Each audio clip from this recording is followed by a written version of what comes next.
오늘 이렇게 금요일에 나오신 여러분들, 또 영상을 통해서 함께 기도하시는 여러분들 위해 하나님의 크신 은혜와 복이 임하시기를 주님의 이름으로 축원합니다. 오늘 여러분과 함께 나눌 말씀은 마음이 둔해진 것은 아닌가, 마음이 둔해진 것은 아닌가라는 제목을 가지고 우리 45절부터 52절의 말씀까지만 우리 함께 보면서 함께 은혜를 나누고자 합니다.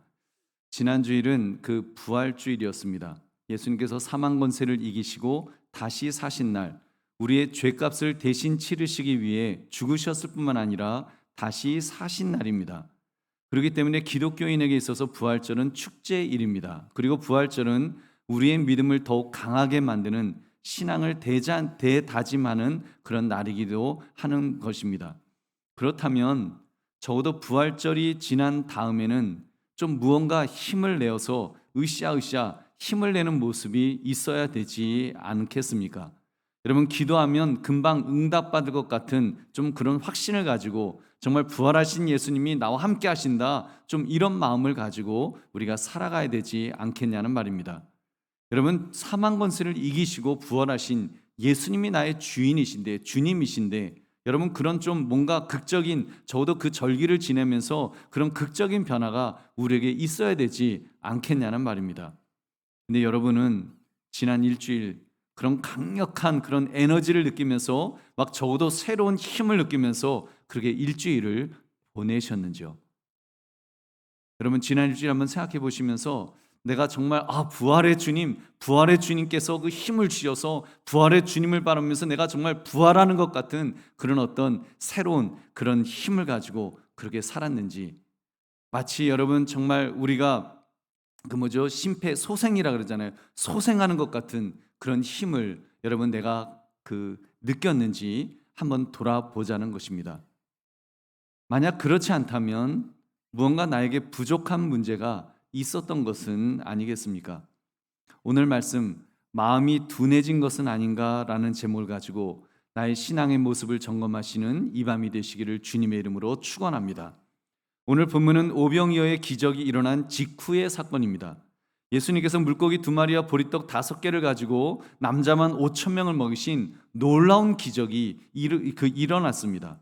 그것은 기적 중에 기적이었죠. 물리법칙을 완전히 무시한 초자연적인 능력을 보이신 것입니다.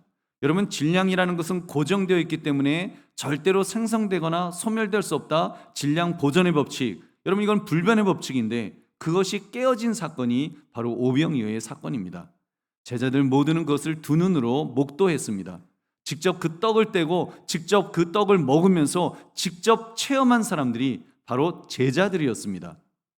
그런데요, 정말 어떻게 보면 우리가 부활절을 경험한 것보다 더 놀라운 그런 기적을 경험한 제자들인데, 근데 이어지는 내용에서 예수님께서 급히 제자들을 배에 태워서 건너편 벳세다로 보내셨습니다. 아무도 사람들이 그 엄청난 기적을 통해서 예수님을 유대인의 왕으로 옹이하려고 하니까 그런 주장을 막 했을 것이니까 예수님께서 급히 제자들을 보내셨습니다. 그리고는 예수님은 빨리 군중들도 이제 집으로 돌려보내셨습니다. 그리고 말씀하셨겠죠. 여러분, 지금 밤이 어두워져 갑니다. 이제 점점 날이 어두워져 갑니다. 빨리 집에 돌아가세요 하고 다 보냈습니다. 그런 동안에 제자들은 배를 타고 떠났습니다. 날이 저물어서 깜깜하게 되었을 때 그들이 탄 배가 바다 한가운데 있었다고 했습니다. 이유는 역풍이 불었기 때문에 제자들이 지금 목적지를 향해서 힘겹게 노를 젓고는 있는데, 막 지금 노를 열심히 젓는데 제자리 걸음을 하고 있는 것입니다. 여러분, 그때가 유대인 시간으로 사경쯤이었다고 했습니다. 사경은 새벽 3시에서 한 6시 사이.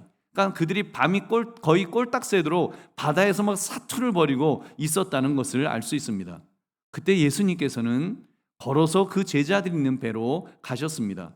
그래서 제자들이 유령인가에서 막 소리를 질렀다고 했습니다. 그때 예수님께서 무엇이라고 하셨으며 어떤 일을 행하셨습니까? 우리 50절 51절을 함께 읽겠습니다. 그들이 다 예수를 보고 놀랍니다. 이에 예수께서 곧 그들에게 말씀하여 이르시되 안심하라, 내니 두려워하지 말라 하시고 배에 올라 그들에게 가시니 바람이 그치는지라 제자들이 마음에 심히 놀라니.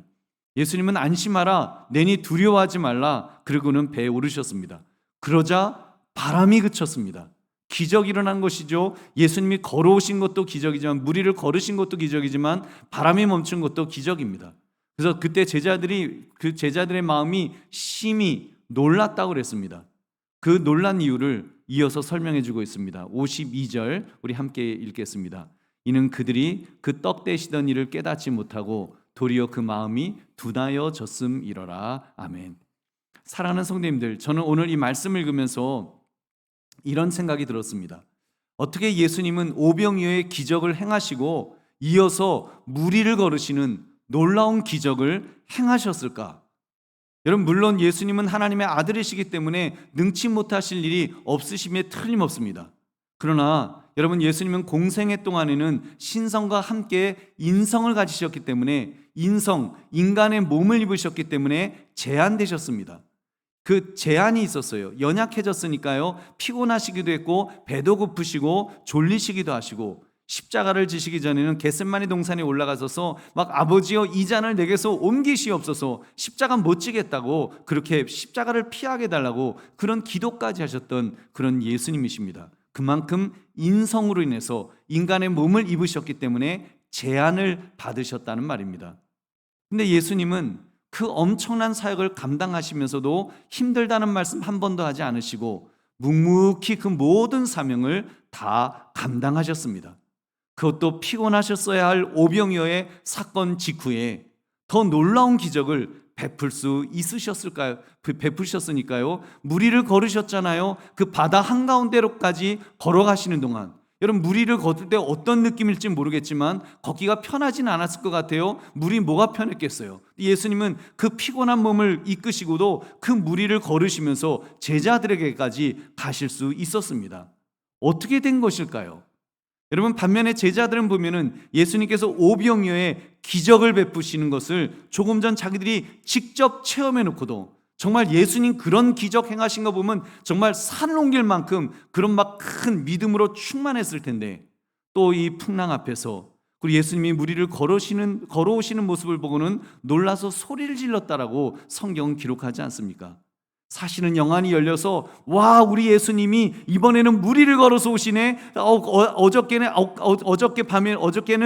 그렇게 오병이어의 이적을 베푸시더니 이제는 무리도 걸으시네. 예수님 빨리 오세요, 할렐루야 하면서, 여러분, 그랬어야 맞지 않았겠냐는 말입니다.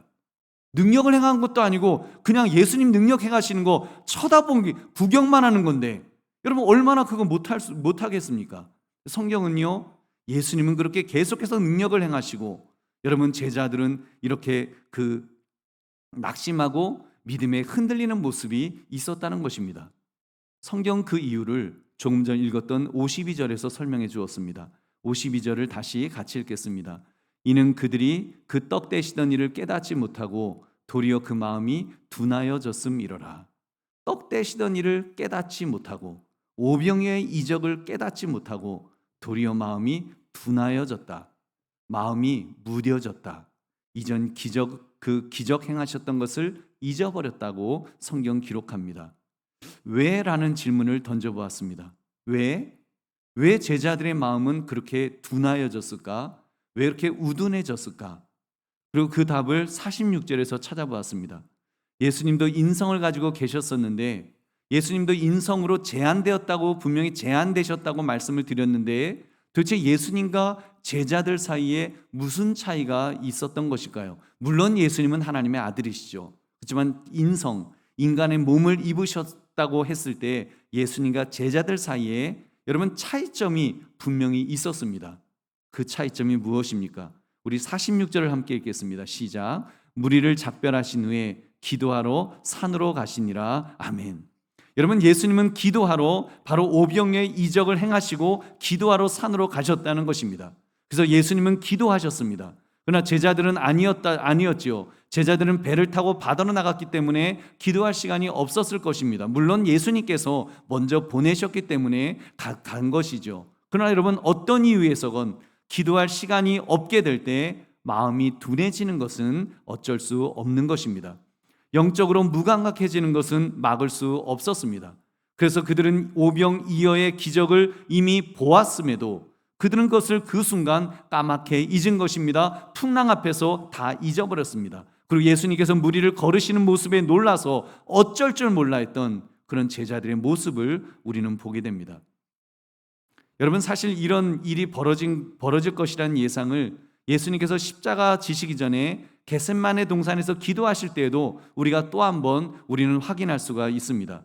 예수님께서 십자가에 잔을 놓고 하나님과 씨름하며 그 기도하셨습니다.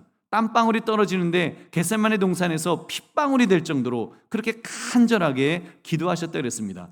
밤새도록 기도하셨습니다. 근데 반대로 제자들은 마음은 원이로되 육신이 약하여 기도하지 못했죠. 잠에 빠져 있었던 것입니다. 우리 마태복음 26장 40절부터 41절을 함께 읽겠습니다. 제자들에게 오사 그 자는 것을 보시고 베드로에게 말씀하시되 너희가 나와 함께 한 시간도 이렇게 깨어 있을 수 없더냐. 시험에 들지 않게 깨어 기도하라. 마음에는 원이로되 육신이 약하도다 하시고. 여러분, 얼마나 안타까운 일입니까? 여러분, 육신이 약하여 기도하지 못했을 때 예수님과 제자들 간의 간극은 훨씬 더 많이 벌어지는 것을 우리는 볼 수 있습니다. 예수님은 성공적으로 십자가를 지셨습니다. 그 육신을 다 입으셨음에도 불구하고, 제한되셨음에도 불구하고 십자가의 그 고통, 양손에 못이 박히시고 그 채찍에 맞으시고 가시관을 쓰시고 창을 받으시는 그 모든 고통들을 예수님은 다 감당하셨습니다. 그리고 죽음을 이기셨습니다. 여러분, 그렇다면 제자들도 그 예수님을 닮아갔어야 마땅하겠죠. 3년을 예수님을 따라다녔고 누구보다도 예수님과 가까이에서 예수님께서 기적 행하시는 것을, 이적 행하시는 것을 누구보다 체험했던 제자들이었으니까요. 그런데 예수님은 십자가를 지셨고 제자들은 도망갔습니다. 그것도 수제자라는 베드로는 작은 여종들 앞에서 3번씩이나 예수님을 부인하는 얼마나 비겁자의 모습을 보였던지요. 여러분, 그 이유는 딱 한 가지였습니다. 기도하셨던 예수님, 기도를 성공하셨던 예수님, 그래서 천사들이 수종될 정도로, 그리고 예수님의 기도의 마지막은 내 뜻대로 마옵시고 아버지의 뜻대로 되기를 원합니다라고 예수님은 종지부를 그렇게 찍으셨고, 그렇게 기도에 성공하셨고 제자들은 기도에 실패했다는 사실입니다. 여러분, 예수님은 어찌되었건 기도하셨습니다. 그렇게 늘 기도하셨습니다. 특히 큰 사명을 앞에 두시거나 큰 능력을 행하신 후에는 더더욱 기도하셨습니다. 기도를 통해서 늘 능력을 공급받으셨습니다. 예수님께서 기도하실 때 천사들이 수종들었다고 할 정도로 우리 예수님은 그렇게 기도의 사람이었습니다. 반대로 제자들은 늘 기도에 실패했습니다. 기도하기보다는 인간의 힘을 의지했고, 기도로 성장하기보다는 누가 큰 자리를 차지할 것인가 다투기를 좋아했습니다. 그렇기 때문에 너무나도 확연한 차이가 나는 다른 결과가 그 결과를 보였던 것입니다. 우리 사랑하는 성도님들, 그렇다면 우리도 이 밤에 우리 자신에게 질문해 봅시다. 나의 모습을 돌아봅시다. 혹시 나는 마음이 둔하여진 것은 아닐까? 우리는 지난주 부활주의를 맞이해서 부활의 주님을 축하하며 찬양하며 감사했습니다. 그렇다면 부활의 주님을 바라보는 자로서 정말 내 삶에 그만한 능력이 나타나고 있었는지요? 내 마음의 부활의 능력이 막 샘물이 솟듯이 그렇게 솟아나고 있느냐는 그런 질문입니다. 여러분, 아니면 고난주간이었던 지지난주와 아무런 차이가 없는 이전에 무기력하고 무능력을 느꼈던 나의 모습에서 별 변화가 없다면 질문을 던져보아야겠습니다. 나의 마음이 둔하여진 것은 아닌가? 나는 무엇 때문에 마음이 깨어있지 못하고 여전히 둔하여져 있는가라는 질문을 던져봅니다. 그리고 그 답을 찾습니다. 기도입니다. 여러분, 우리 다시 기도합시다. 우리 힘을 다해서 기도합시다. 땀방울이 떨어진 데 핏방울이 되었던 주님만큼은 아니더라도 우리도 힘을 다해 기도합시다. 여러분, 특히 지금 힘드시면 정말 목사님 저 너무 피곤해요. 저 지난 일주일이 얼마나 고되었는지 몰라요. 여러분, 힘드셨다면 더 기도하십시오. 우리 예수님도 그러셨으니까요. 예수님도 오히려 너무 힘드셨기 때문에, 너무 지치셨기 때문에 예수님은 오히려 그 밤늦도록 주님 앞에 부르짖어 하나님 앞에 기도하셨습니다. 그리고 힘을 공급받으셨습니다. 여러분, 우리도 마찬가지입니다. 우리가 힘들다면, 내가 정말 너무 힘들다면 우리는 더 주님 앞에 나와서 기도해야 될 줄로 믿습니다. 내가 아프다면, 내가 고통스럽다면 더 주님을 바라봐야죠. 또 주님을 의지해야죠. 우리를 말씀으로 창조하신 하나님, 천지 만물을 말씀으로 창조하시고 우리의 머리카락까지라도 세신 바 되신 그 하나님을 향해서 기도해야 될 것입니다. 잘 안 돼요. 저도 잘 안 됩니다. 아프니까 힘드니까 기도가 안 나와요. 신음소리밖에 안 나와요. 그러나 여러분 그럼에도 불구하고 오늘 말씀은 우리로 하여금 기도하라고 하십니다. 기도할 때 능력이 나타나고 기도할 때 주님처럼 우리도 살아갈 수 있다는 것입니다. 여러분 때로는 정말 우리 어떤 때는 너무 먹고 사는 게 힘드니까 목사님 먹고 사는 거 힘든데 여러분 먹고 살기 힘드니까 또 기도해야죠. 그리고 기도하시는데 여러분 나의 문제만을 놓고 기도하지 마시고 교회를 위해서 기도하시고 나라와 민족을 위해서 기도하십시오. 여러분 괜찮습니다. 그렇게 기도해도 응답받을 수 있습니다. 꼭 나의 것, 무엇을 먹을까, 무엇을 마실까, 무엇을 입을까 그거 일일이 다 기도하지 못해도 시간이 안 돼서 그거 미처 좀 덜 기도해도 하나님 응답하실 것입니다. 어떤 때요? 어떻게 할 때요? 먼저 그의 나라와 그의 의를 구할 때 여러분 하나님은 우리의 기도에 응답해 주실 줄로 믿습니다. 여러분 그래서 우리 다시 그렇게 기도합시다. 여러분 중요한 것은 나의 마음입니다. 내가 깨어 있는 것, 깨어 기도하고 있는가? 예수님처럼 오병이의 큰 기적을 행하신 후에도 제자들을 보내놓으시고는 한적하게 또 기도하러 산으로 가셨던 것처럼 나는 기도하고 있는가라는 질문을 꼭 던져야 됩니다. 여러분 저도 물론 부끄럽습니다. 제대로 더 기도하지 못하는 제 자신을 회개합니다. 더 깨어납시다. 영적으로 무뎌지지 않도록, 마음이 둔해지지 않도록, 내 마음이 둔해져 있다면 다시 한번 기도의 칼을 갈아야 될 것입니다. 나의 마음이 둔해지지 않도록, 예수님께서 무리를 걸어오시는데도 반갑게 맞이하기보다는 무서워 떨지 않도록 여러분 우리는 기도의 칼을 갈아서 우리 영적으로 깨어 있어야 될 것입니다. 그렇게 주님을 기쁘게 환영하며 우리가 맞이할 때 주께서 우리에게 힘과 능력을 주실 줄로 믿습니다. 기도밖에 없습니다. 여러분 어찌 보면 정말 우리가 살 길은 기도밖에 없다라고 말해도 과언이 아닐 것입니다. 여러분 특별히 나와 하나님 사이를 연결할 수 있는 것은 정말 기도밖에 없습니다. 하나님과 나 사이를 연결하는 것. 물론 우리가 성경을 공부하고 교회 봉사도 하고 전도도 하고 선교도 하고 예배도 드릴 수 있습니다.